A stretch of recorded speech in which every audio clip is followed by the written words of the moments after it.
Welcome to En Casa con la Plaza, brought to you by La Plaza de Cultura y Artes. Today, as you know, it's happy hour with Dan Guerrero.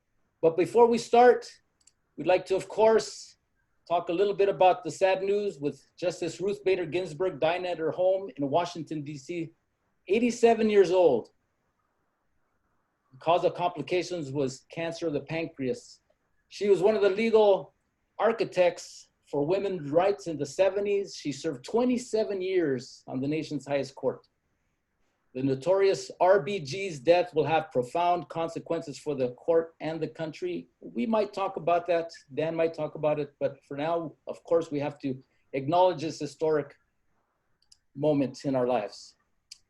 If you're joining us on Zoom, please Q&A, chat with us. Let us know where you're Zooming from. If you're on Facebook Live, you know we have our comment section going on. Send us questions, send us comments, let us know where you're viewing from. But with that, let's turn it over to our good friend, the host of tonight's happy hour, El Señor Dan Guerrero. Take it away, Dan. Good evening, good evening.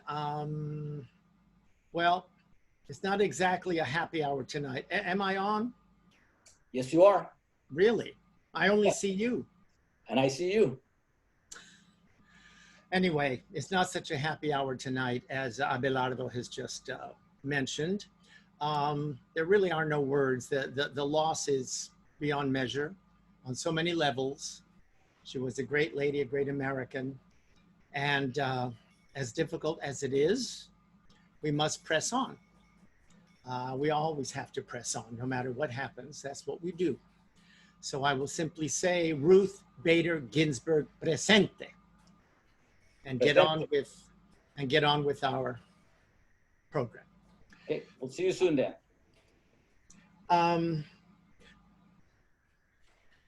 My guest tonight is a Puerto Rican, a Cubana. What else is she? And she's an American. She was born in Washington Heights, grew up in New York with parents in showbiz, attended Catholic school. So what could the girl do growing up? She became a comedian. So please zoom in, Marga Gomez. I think something's wrong.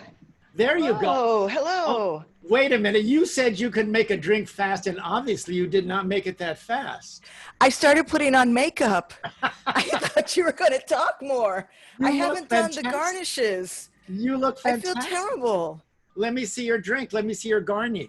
I don't have the garnishes are just, I heard you say, please zoom in. It's like, what? Okay, you know what? But you know what? What? It has the vodka. There you go. Well, then I toast you, my friend, on this sad day, but a day where we must press on and get on with it. Dan, wait, Dan, wait.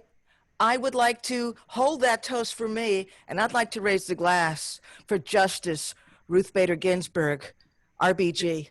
Presente. Thank you yeah. It's a loss that is too big to even fathom.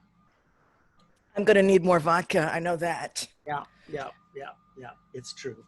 All right. So we do go on. We have to go on. What else can we do? So I should add to your many credits that you are a playwright and a humorist. I love that line. It sounds so pithy, right? A humorist. It sounds so much. I never actually call myself that. Well, then you better check your website, because I think that's where it says you're. Really? I think so. You know, my website does need to be updated, because that's like a very 50s expression. That's like Irma Bombeck. Anybody remember Irma Bombeck? I love Irma Bombeck. She was good. She was a humorist. Yes, she was. No dick jokes. Oh, by the way, what are the rules? What words can I not say? I think F is the only word you can't say. I don't know. I think I'd let that one slip a few times myself. But knowing you, let's go back to your Catholic school life, girl, okay? I want to talk. Oh, now I'm gonna do an F-bomb. Yes. I want to back up a little bit to, well, not back up, we're just starting, but as a playwright, because you've not only, obviously you continue to do stand-up, but you have written like a dozen solo shows, for God's sake. I could barely squeak out one. You've done like a dozen of them. Yours is so amazing, though. I didn't have mariachis. I didn't have songs. I didn't have the scope and breadth. I take little micro sections of my life, and then I just go right into my navel. But that's what's interesting about it. And that was one of my questions, because I just saw, of course, your streaming Spanking Machine from the Brava Theater. I just saw it over the weekend. It is absolutely fantastic. And it's so interesting because you do it live from the stage of the Brava, and it's intercut with footage from the dress rehearsal, which you were happily doing, expecting to open live when, of course. Uh-oh. Sorry. Wait. Hang on a second. Oh, sorry, Dan. Do I have to repeat that whole damn thing? I think you were saying I'm amazing. No, that wasn't me. And I was interspersing. Yeah, you were channeling a Liza Minnelli concert. What I was saying. Siri was hitting on me.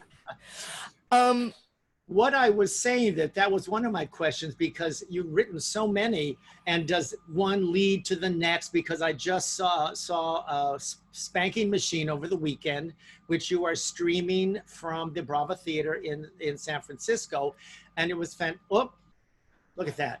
And it's fantastic. That scared me. I know, it scared me too. I think I peed a little.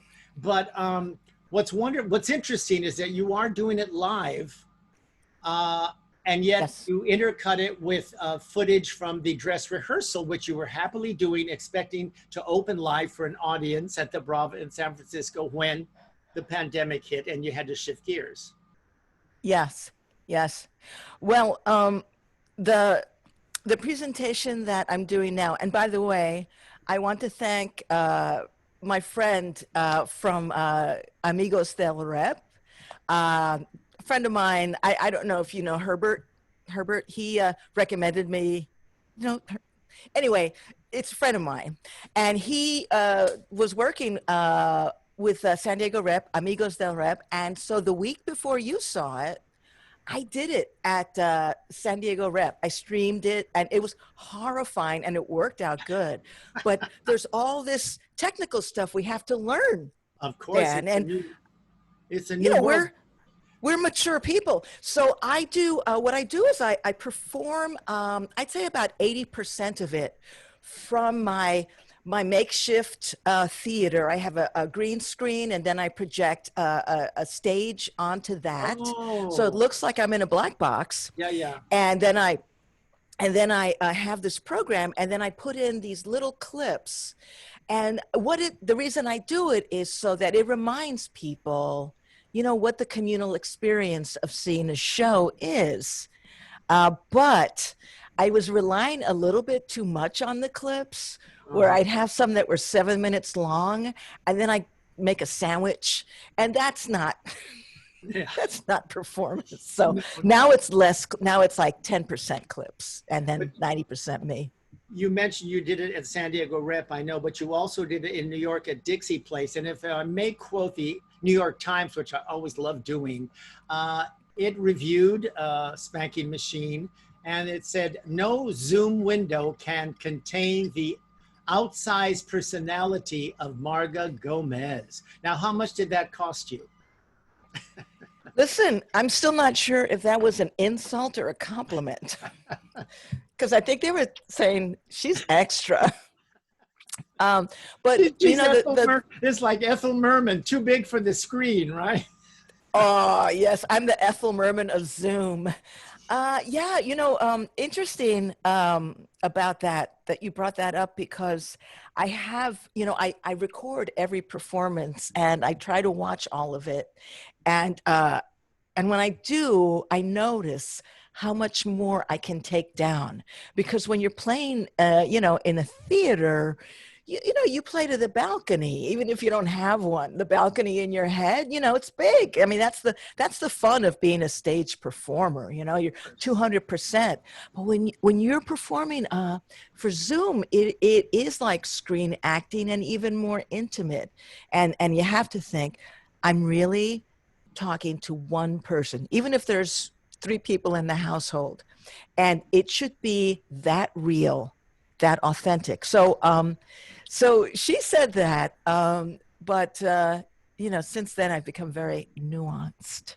You know, it's interesting because, of course, what you say is that the American theater globally, I shouldn't just say American, is grappling with what to do it. Yeah, sure, you can stream a play, but it's not the live theater experience. It just can't be. I mean, people don't realize, especially, you know, in a solo performance, you're naked out there, and your co-star is the audience, and it's like a tennis match. You throw out that zinger and they laugh and it builds you, and then you do more and it builds them, and it's this electric connection that there's no way, you know, can be captured. My exec producer, one of 2, Linda Mendoza, she said that in some ways though, the theater experience can be better on film, because when you're watching a play, everything is widescreen.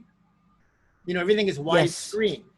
Absolutely. Whereas if you're in a pithy moment, that camera can go right in, and it's very powerful compared to you, and they're seeing you and the set and the curtains and the rows ahead of them. It's a mixed bag. I don't have any roommates. I have no children. I have no pets with opposable thumbs who can work my camera. So I actually do physical zooms in, you know. I mean, I look at where perspective is good to go back. And then at certain points, of course, my favorite, I just go right up into the lens. And, like you know, and those. When you're talking with what was your boyhood friend? The little guy? Scotty. Yes, yeah, your hands are here and you are up to the camera, but it's fantastic.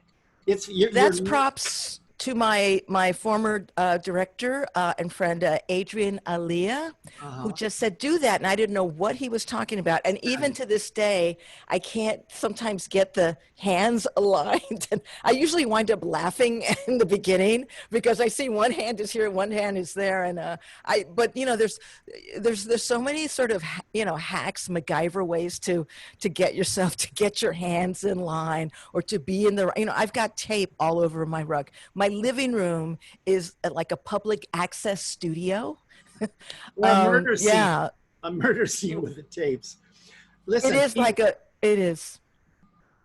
People can still see you because it's streaming through what date? I have the information here. October 11th. And what I do is I didn't realize this, but I think a good time would be like a tardeada, because I'm streaming for Brava now. A week before I streamed for San Diego Rep, Amigos del Rep, and then before that I streamed for Dixon Place. Right. When I'm always in my living room, you know, but it's under their umbrella. But I thought, oh yeah, 5, you know, because you always, now with Zoom, everybody's got a Zoom show and a lot of stand-up, and you want to just try to find the sweet spot. And I thought, I bet 5 o'clock would be perfect. Everybody's done with the day. We're getting later in the year, sun's going down, and tardeada, right? Before dinner, people who have jobs, the 2 people that we know, can see a show and then have dinner, go to bed. And it turns out that football, I'm competing with football. However, because my show deals with some things that are very, very specific to being gay, you know, about homophobia, about racism, and definitely about trauma, I thought, you know what? This is perfect. Because I don't think any football fans are really going to watch this show. I was going to say, you have a totally different audience, so I wouldn't worry about it. Now, I mean, I've lost some lesbians for sure. Oh, honey, you cannot get rid of lesbians. No, when there's football, I don't. Oh. They love the football. They love it. Now look, you've performed off-Broadway, off-Broadway, a lot of fancy nominations for big awards, TV. HBO, the whole thing. You should have more money in the bank from those resumes, but we all know about I that. spent it on ladies. But it all started in San Francisco when you started doing stand-up in the gay clubs there, right? Absolutely. I mean, well, it started when I was a little kid with my parents. We're going to get there, but not ahead. Okay, but that's where, that's where, that's where it was just like, this is all I love, what my parents do. Yeah. And then I didn't see a way in for me because no puedo hablar español bueno. And so I thought, well, and also the live entertainment scene for Latinos was killed by Spanish television. And then in the mainstream, I didn't see anyone who looked like me as far as being, sort of boyish, sort of. Does this bow tie tell you anything? This is my father's bow tie, by the way. And I didn't see also people of color. I didn't see any brown women getting the parts that we should get. And so I went to San Francisco because my parents found out I was gay. And I wound up in San Francisco where there was this alternative comedy scene, this DIY performance scene, and that was it, baby. And were you petrified the first time you went out there? I should have been, because I was terrible. But no, I just had this, just delusions of grandeur, and I didn't understand what. I mean, I went up, the first time I ever went up as a stand-up comic was at a place in San Francisco called the Other Cafe, where Robin Williams got started, Ellen DeGeneres, Paula Poundstone. But me, they didn't give me a break. And until, of course, I got well known, then they asked me into their, gala fundraisers. But I was terrible. I did the first routine I ever did was this very strange reenactment of the vocal on a Donna Summers album. And I wore this polyester jumpsuit I got at the Salvation Army. I mean, it was very performative, not stand up. So after that, I got a later slot. And eventually, I played to when they were putting the chairs on the table. I was going to say, you played to the breakfast crowd, right? Yeah. However, at that time, there was a club, and I was also kind of in the closet about being gay. And then a club called Valencia Rose opened, and that's when everything began for me, because I realized I could just talk about, myself and my relationships and dating and all the stuff that comedians get to talk about, but I didn't know how to do it for a straight club. And I did it there, and the audiences were so hungry because, LGBT people had been the butt of the joke. And this was us owning comedy, which, like any other marginalized group, is really kind of our forte.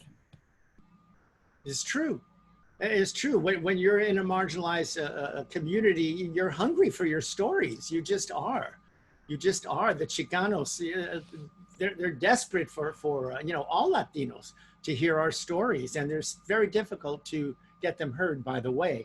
But you were also at the same time in San Francisco in the early 80s, working with the Galería de la Raza in the Mission District with a bunch of loonies that we all know quite well. Abelardo, I know we have a photo, right? Look at that. Do you believe that? Oh my gosh. Tell us Yeah. that photo. Tell us. Okay. Well, in the center, we have to start with the Godfather, Rene Yanez. Rene, I'm lifting my glass for Rene Presente. He passed a couple of years ago, but he was a visionary. Sorry, I'm using one of those healthy straws. I'll put that down. So Rene decided, he was the director of Galería de la Raza on 24th and Bryant in San Francisco, the heart of the Mission, the cultural district it is called now. And he decided that on Cinco de Mayo, he wanted to put together an alternative to the traditional festivities for Cinco de Mayo. And so he decided he wanted to do comedy. And Rene was always about merging comedy, performance, and visual art. He knew Montoya, he knew Siguenza, and he knew Monica. Monica brought, and Burciaga. And so Monica brought me in to get a little bit more, yin to the yang. Among all the yang. And Jin to the jung, the jin to the jung. I think And then they were like, we were a comedy review.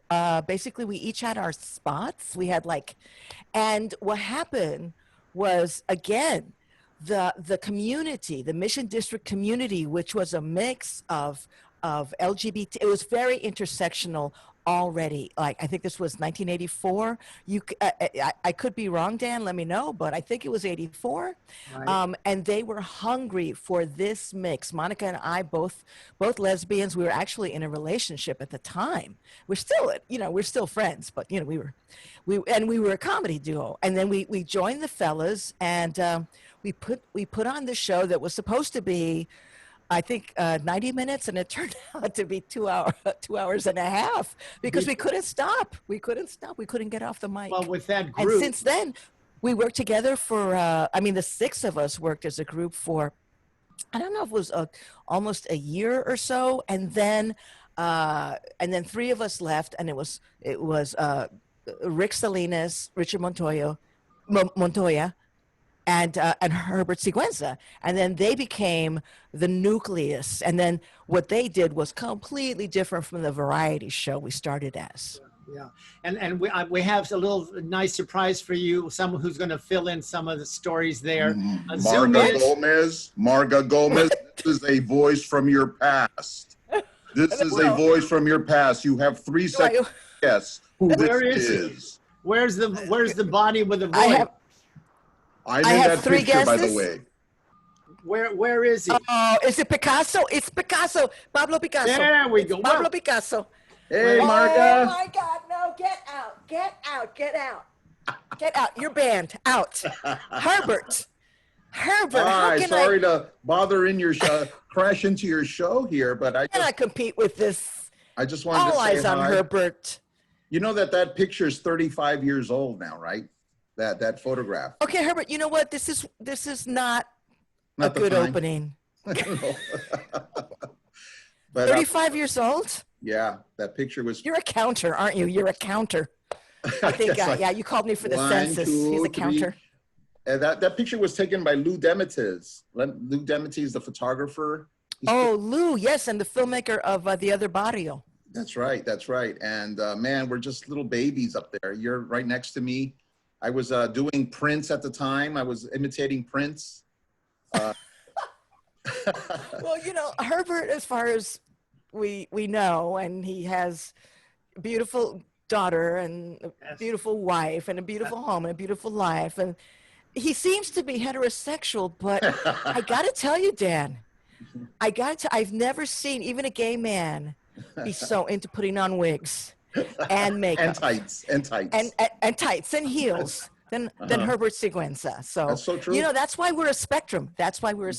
He's a free soul. We should mention that Herbert is zooming in from San Diego, where he is artist in residence at San Diego Rep, and he was also prepping. He wrote a marvelous solo show while we're at it that he's been performing, Weekend with Picasso, and it is sensational. I saw the play twice, and he was going to do it in San Diego when the same thing that happened to Marga.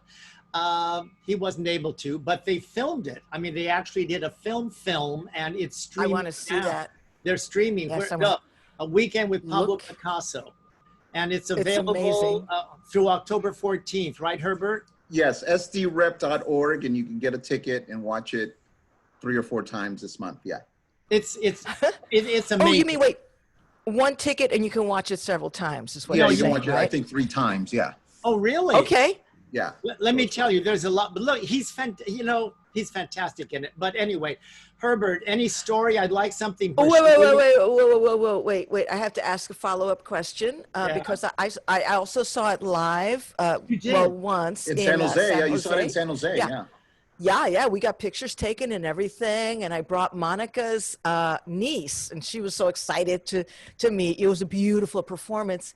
Yeah. But in a film, I mean, I'm assuming that it's sort of filmed as a performance. You paint live, and this is it's all incredible. But the fact that Herbert is a wonderful visual artist. In fact, when we all got together for a culture clash, which was Comedy Fiesta, Herbert was already involved in making art and what do they call that with the screen? With Silk the screen. Silk screen. Silk screen. Silk We have. screen. I think we have a poster. Abelardo, don't we have a poster from the guys' early days? Yeah, I designed that poster. Yeah, it's the See, yeah.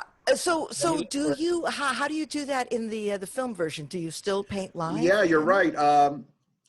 Thank you. I heard you discussing how you had to tone down your acting for the Zoom, and yeah, I had to do that too. I had to, tone down the acting a little bit because it's up really close. But I love this film because it really is intimate. Now it feels even more intimate. Yeah. You're spending some time with Picasso. And I do live painting on it where we don't, cut away. We just let the camera roll and I'm painting. Wonderful. People can see that I'm actually painting. Yeah. See, I did not have to pull my performance down because I just got older and older by the time I filmed it. I could barely move. So it worked out perfectly fine. Abelardo, where's that poster? Don't we have that poster? Oh, I have so many geeky questions for you, Herbert, though, really. There it is. Well, I'm seeing my whole screen. Are you? Oh, yes, your whole screen. I'm the seeing porn. his whole internet history. Yeah. Can we no. just vote? Abelardo, Wait. Okay. All right. Any Boys story? Gone Wild. Any This dish? is why we need white people. Yeah. Listen, There it is. Yay. All right. Okay. Oh. So Montoya, So this is a poster I designed in 1985. We did an I don't know if you remember this, Marga. We rebranded. Our first show was Cinco de Mayo, 1984, right? Yes. Okay, I was right. Yes. This is our one year anniversary show, Cinco de Mayo, 1985. But it was. It says January. It says January. All right. Well, okay. Yes, I remember it well. Yes. But it's almost a year later, right? It's almost a year later. It was, and, close enough. Again, I don't think we need to say even years, dates, anything like that. We're still here, baby. R.I.P. Well, that's what's so funny is that we're basically the same. I mean, you haven't changed. I haven't changed. We're still loyal. You know why? You know what they're saying? Have I changed? What? Dan has not changed, but I don't know what kind of filters Dan is using. But I do know this: Latina don't patina. That's right. I think he has a painting in his closet. By you. So don't you have a story for us where Marga comes off poorly from those days? That would be great. Well, I felt bad for Marga in those days because, all the testosterone in the room, guys, we were guys that didn't know comedy. And really, Marga and Monica were really the comedy experts, And, Richard would be out there for 45 minutes, I didn't say that. I kept it in. Herbert, props, right? Yeah. Yeah, but so, we would, I remember we did a tour to Fresno. I think we did a terrible show in Fresno. And, we're doing Chicano comedy and everyone's like, ah, ha, ha. And then Marga comes out and says, hey, I'm a lesbian. And people are like, oh, ¿qué? They took out their it was crosses. actually worse than that. It was actually worse than that, Herbert. Oh, yeah. I think I made some sort of sacrilegious joke. Oh, no. Involving a sanitary napkin. I'll say no more, no. but that was it. Yeah, I thought that was really funny. I was new too. I was green as well. And I didn't know how to read the... I've been going from homosexuals to... familias in the valley. So, but Herbert, remember the time there was that promoter and oh God, what was that guy who was our manager for a while? Oh yeah, but Mauricio. Mauricio got us that gig where that guy promised a steak, right? Where he's going to take us out and steak. And I think it was someplace like Fresno. There's a lot of places like Fresno, but We wound up not getting steak. We wound up not getting paid. Right. And the biggest insult was he just put a bucket of, we had a table in front of like to the side of the stage. He put a bucket of Kentucky Fried Chicken down for us. That's all we got. I think that's when Monica and I left. It's the glamour. We could put up with the testosterone, but no steak. Seriously? What? I love it. Herbert. I love that story. It's true. Herbert, we love you to death, but we're dumping you like a hot patootie. Oh. Yeah, your Oh. guest is Marga, damn it. But Okay, But but Herbert, you know what? You'll come on and do the show one day. You'll come on and do the show. Marga, you're great in Spanking Machine. Thank you for that. You came down to the rep and did it. It was great. And Yeah, I mean, well, that really set me off because it was from that I was able to get into the run that I'm doing now, that Nice. I just keep tweaking, and learning the tech and trying new things. But that was an amazing experience because it was really about conquering your fear. And the one thing one more thing, Dan, I want to say about the festival, the New Latinx Play Festival. Right. And it was the 4th year. This is the 4th year. 4th year, yes. At Amigos del Rep.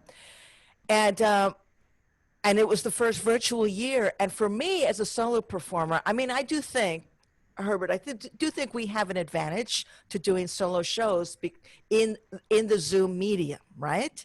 But Yes. to see these full-scale casts and adapt and using stage directions and then, flipping the cameras and all that, and to have the 100% commitment to just bringing their best performance, and the directors put this all together and the playwrights adapted, was a very inspiring, weekend for me. Yeah, it felt like a festival, right? Even though we weren't together, it felt like we were together.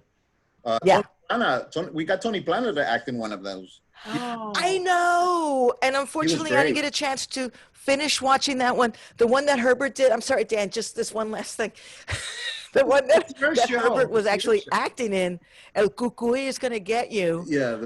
In the middle of it, there was one of the actors was living in LA and they had a power shortage. So they had to take an unexpected intermission. And then the playwright took the part of the Cucuy. And I thought that was just the coolest thing. That was cool. The show must go on, literally. Well, thank you, Dan, for having me. Herbert, Marga, you'll I come love back. you. We'll see come you back. around. We'll be, I'm gonna come up and see you. Oh yeah, and everybody see Picasso out of SD Rep. Everybody. SDRep.org. So good. Yes. Thank you so much. Paint my Thank you, picture. Herbert. Paint my picture, Herbert. Bye. Thank you. Bye. Bye, Belardo. We love Herbert. We love Herbert. Okay. Wow, thank you, Dan. I was like so shocked. I mean, I'm talking about Herbert like at the beginning, and you were like, it's like, why is Dan looking at me like that? And it's like, oh, a surprise. Well, I was shocked. Very nice. Now, I am desperate to hear about your home life growing up with not Maurice Chevalier, but Willie Chevalier and your mom. Tell me about that. We first of all, we have a photo of little Marga. Where's little Marga? Ooh. Yeah, look, it's like you're channeling Liza Minnelli. Look at those eyes. Were you in the shows with him, or is this just in a dressing room?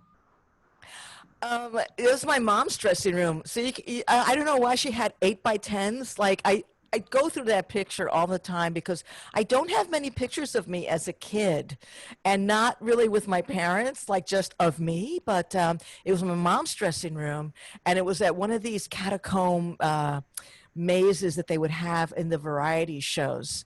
But my parents did put me into a couple of shows.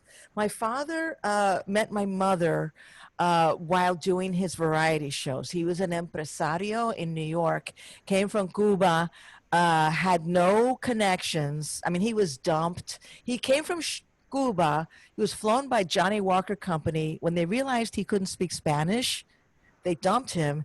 And then he just speak Spanish. I mean, I'm sorry, I couldn't speak English. Thank you. Good catch. Good catch for the audience. You're always looking out for the audience, Dan. Yes, because now I'm just saying anything because I'm almost out of my drink. And without garnish, you're garnishless. The garnish would have, like in my stomach, the garnish would have absorbed the alcohol, but now it's just pure alcohol. So yeah, so my parents met while doing these shows, and then they married and they had me, and I think I was actually, born in wedlock, but I'm not quite sure. But anyways, they had me, That would explain and a lot. That would explain. and I a lot. explain a lot. I grew up as a backstage baby, We have a picture and of your dad. We have a picture of your dad, which I love because it speaks. And look at that. That's fantastic. oh yes, So tell us about these variety shows. Thank you, Abelardo. thank you, Abelardo. Let's talk about Yeah, everything I was. about these variety shows. There was a whole circuit for Latino shows back east, like the Carpa. Yeah, not just back east. I think they went into wherever the emigration or the movement of Latinos from Dominican Republic, Cuba, Mexico, were coming to the United States. Then that's where these shows happened. Like I know that my father performed in Chicago. There was a big community in Chicago, so there were variety shows for them, and in New York and New Jersey. And I don't know the details, but I know at one point my father went to Venezuela. But mostly what I know is where I lived in New York, where he was kind of like this celebrity, but both my parents were, and and we were kind of in the barrio, but my parents were all hoity-toity, and I think about 7 years old the first time I went on stage. My father he had orchestras in his to open the show, like Tito Puente. He had singers like Celia Cruz, Willie Colon, before he turned into this kind of. I'm not big on Willie Colon these days. He's so reactionary, but wow, what a great musician. So all of the, Ray Barreto and all these people went through. My father knew them all, and I even met Tito Puente in the 90s. And he said, I used to change your diapers. Like, I thought he was going to have a Latino accent, but he had like this like crazy New York accent. Yeah. And so they had a sketch. My father had a sketch called La Familia Cómica. So the first time I went on stage was to actually walk on with our Chihuahua, Napoleon. And and the sketch was that a husband and wife are getting a divorce, and they're separating all what they get in the divorce settlement by what is feminine in Spanish and what's masculine in Spanish.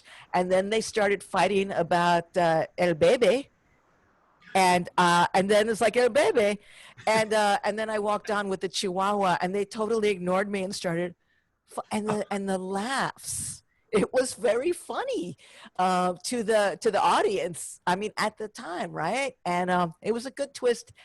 But it was just like I'm there and I'm thinking, they love me. I want to do this all the time. The laughter So that's the was first time. infectious. The laughter grabbed you, right? Yeah, and I mean, and their life was so amazing because we actually in Washington Heights, where everybody lived in sweltering little apartments, my parents had a 3-story house, and it was and a patio, and so it was the center for social life for all the artistas in New York, who a lot of them, had day jobs. They were mechanics, they worked in factories, they did this and that, but for the audiences, all they knew was these artistas led a glamorous life, and they would all come to my parents' house, and these parties would go way into the night, and that's why I sleep. I go to bed at 3, 4 in the morning, because as a child, the parties were going on, and so I just always had that natural clock to go to bed at 3, 4 in the morning, because there was like hollering and screaming and music in my house. I mean, all the musicians and comedians would hang out at my parents' house. We have a wonderful photo I love of your family portrait. Look at that. I love that photo. You learned how to do a camera smile early, I see. It's your mother's smile. You have the same smile. Oh, Dan, I can't believe you actually hit upon this. I think my mother actually would tell me, she would be my smiling coach, because Dan, this is terrible, but it's like she was probably right. I would see my mother in the mirror, like in our entrance to the house. There'd be a little mirror before you go out, and I would see my mother standing in front of the mirror and like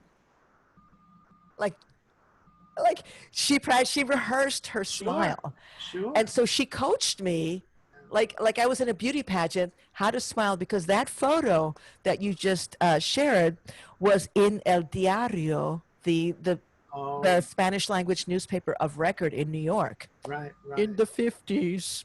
Wow. Now, but I read somewhere, maybe I'm wrong, but I read somewhere that your parents were homophobic. Was that so? Was your coming out difficult with them? Oh my gosh, this is fantastic, because it's really one thing leads to another. So I forgot to mention this about my parents' parties. They had so many gay people, and they had like some of the most popular acts were what did they call them? They didn't call them drag queens. They called them like female impressionists or something. Lisette de Paris was a big draw. And at the end, she'd be like so sexy, and then she would pull off her wig, and then all the straight men in the audience would go, "Oh no!" And it was it was fun. So Lisette would be over, and there's so many gay people. I mean, my mother would have all her costumes made by a gay designer in New York. We go to his apartment in Midtown. So when my parents found out that I was gay, and I'm so glad that you asked this question. Well, my father was, he had his own way, but my mother, of course, is, for me, and I think, a lot of girls, it's like, the most dominant. And she was terrible. And so I went to San Francisco, but years later, after all these things happened to my parents, and I was so scared, I didn't even call them or write to them. They didn't even know how to find me. And I reconnected with them. I got to call them. I got to write to them. Well, tragedy hit them both. But I asked my mother finally, years after they knew I was gay, why did you act that way? Why did you get so mad? Because I knew that they had gay friends. And she said, well, I didn't want anyone to be mean to you. I was like, but you were so mean to me. No one could be as mean as my mother was. But they actually, it was hypocritical, because all their best friends, supporters, the people who made the shows go were gay. People who gravitated towards entertainment were gay and straight, but everybody was all together, and they just had a wink about it. That's an interesting thing, because it's one thing to embrace all these gay people, but when it's your own child, and I think it's very complicated. I think even if parents are accepting, I think it's very difficult. I think all these things go through their head. They're going to have a difficult life. People are going to be mean to them. I'm never going to have grandchildren. I wanted to see Marga, going down the aisle in a white dress. All those dreams and fantasies are crushed, and that gets mixed up. So it may be not so much that they're anti-gay. It's just that their whole life is upended. Don't you think? Well, yeah, but with my parents, it's a little weird, because they were such narcissists that I don't even know that they thought about any of that. They just didn't want any trouble. But my mother, I think she blamed herself, because when I was little, this was one of my first jokes when I did the gay clubs, but it was from truth. My mother would always say to me, I was like 11, 12, 13, and I'd go out, and she'd say, Marga, remember, when you are alone, you go out and you're alone, and I don't care where you are, the park, the church, the movies, always sit next to a lady. Don't forget. And it was like, that is one promise I always kept. That is a perfect ending to this little chat. That is just that's the perfect button, as we say in our business. We're going to do a little Q&A. Do we have any Q&As, Abelardo? No questions, but we do have some fans out there. Rachel Delgado zooming in from San Antonio, Texas. And Mark O'Brien watching from San Francisco. He hearts Marga Gomez. Oh, can Abelardo, can I say something about San Antonio? I will be performing with Monica Palacios for Esperanza, Teatro Oh, I love Esperanza the Community Esperanza. Center. Yeah. And oh wait, you're doing it too, Dan.